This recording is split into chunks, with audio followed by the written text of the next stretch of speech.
তত্ত্বাবধায়ক সরকারের অনুপস্থিতিতে বাংলাদেশের মানুষকে যে ত্যাগ স্বীকার করতে হয়েছে, যে জীবনগুলো গিয়েছে, যে নির্বাচনগুলোকে কেড়ে নেওয়া হয়েছে, মানুষের ভোটাধিকার কেড়ে নেওয়া হয়েছে, তার মাধ্যমে যে অপশাসন, নিপীড়ন, নির্যাতনের রাজত্ব সৃষ্টি হয়েছে, তত্ত্বাবধায়ক সরকারের মাধ্যমে আমরা আশা করি সেটা আগামীর নির্বাচনগুলোকে সুসংহত করবে, গ্রহণযোগ্য করবে এবং দেশের গণতন্ত্রকে আমরা যে প্রাতিষ্ঠানিক রূপ দেওয়ার কথা বলছি, কারণ হচ্ছে নির্বাচন হচ্ছে গণতন্ত্রের বাহক এবং যদি নির্বাচন সুষ্ঠু গ্রহণযোগ্য হয় তাহলে গণতন্ত্রের যাত্রা সেখান থেকে শুরু হয়।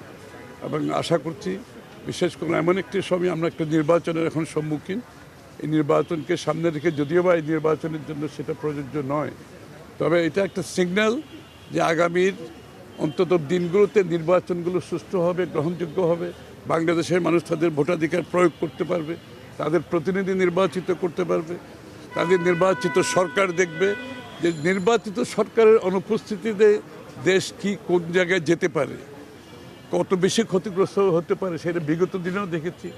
এখন বর্তমানে একটা অনির্বাচিত সরকার আছে, যদিও বা তারা ওই বিগত স্বৈরাচারের সাথে আমি তুলনা করছি না, বাট অনির্বাচিত সরকার জনগণের ম্যান্ডেট ছাড়া আসলে জনগণের জন্য, জনগণের শক্তি নিয়ে, জনগণের ম্যান্ডেট নিয়ে যে এই কাজগুলো করা যত সহজ হয় সেটা কোনো অনির্বাচিত সরকারের পক্ষে সম্ভব নয়।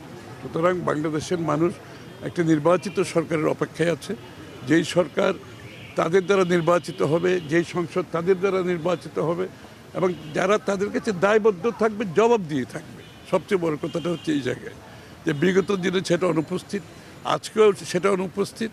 সুতরাং একটা নির্বাচনের সুষ্ঠু নির্বাচন সম্ভব একটা কেয়ারটেকার সরকারের মাধ্যমে। এইখানে জাতীয় একটা ঐক্যমত আছে, সবচেয়ে ভালো কথা হচ্ছে সেই জায়গাটায়। এই ঐক্যমতের মাধ্যমে আমি আগামী গণতন্ত্র বাংলাদেশে আমার মনে হয় একটা নতুন দিগন্তের দিকে আমরা যাচ্ছি। রাজনীতিতে ভিন্নমত ছাড়া কি রাজনীতি হবে না, ভিন্নমত থাকবে।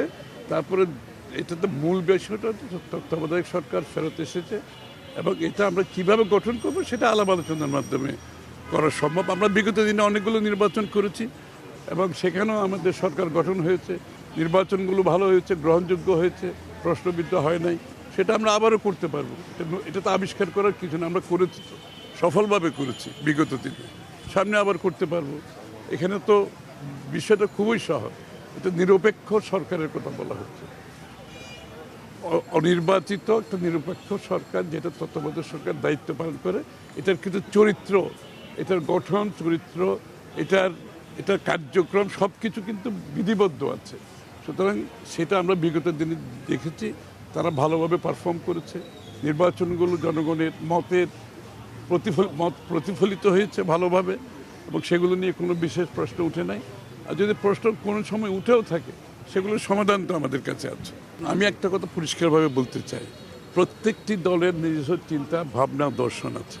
সুতরাং কেউ আশা করে না আমরা সবাই এক জায়গায় যাব, এই জন্য আমরা ভিন্ন ভিন্ন দল। সুতরাং আগামী নির্বাচনকে সামনে রেখে প্রত্যেকটি দল জনগণের কাছে তাদের মেসেজ দেওয়ার চেষ্টা করবে, এটাই স্বাভাবিক। সুতরাং এর মধ্যে চিন্তার কোনো কারণ নেই, এটাই গণতন্ত্র এবং আমরা গণতন্ত্রে আমরা সহনশীলতার কথা বলছি, অপরের মতের প্রতি শ্রদ্ধার কথা বলছি। এই সংস্কৃতি পরিবর্তন যদি করে আমরা নতুন সংস্কৃতি সৃষ্টি করতে না পারি, বিগত দিনের যে অপসংস্কৃতি ছিল সেখান থেকে সরে গিয়ে রাজনীতিতে নতুন সংস্কৃতি আনতে না পারি, যেটা বিএনপি চাচ্ছে করার জন্য, বাংলাদেশ জাতীয়তাবাদী দল চাচ্ছে, তারেক রহমান সাহেব চাচ্ছে, সহনশীল, পরস্পরের মতের প্রতি সম্মান জানানো, সহাবস্থান, ভিন্নমত পোষণ করেও আমরা এক জায়গায় থাকতে পারি, জাতীয়ভাবে আমরা সবাই মিলে ঐক্যবদ্ধভাবে দেশ করতে পারি, সেখানে তো কোনো সমস্যা নেই। প্রত্যেকটি দল কী করবে তাদের নিজস্ব ব্যাপার, তাই না? তার ভালো মন্দ বিবেচনা করবে জনগণ। আপনি কি ভালো করছেন না খারাপ করছেন, আপনি কি নীতি নৈতিকতার মধ্যে থেকে রাজনীতি করছেন, রাজনৈতিক রাজনীতিক যে গ্রামার আছে তার মধ্যে থেকে রাজনীতি করছেন নাকি তার বাইরে যাচ্ছে।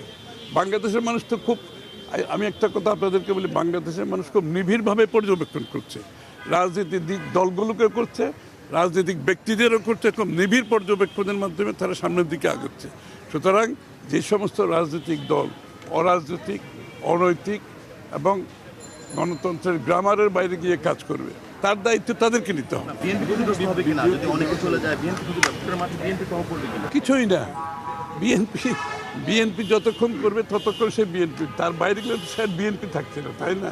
তো সে যে যাবে তার দায়িত্ব সে নেবে, এটা তো বিএনপির কিছু করার নেই।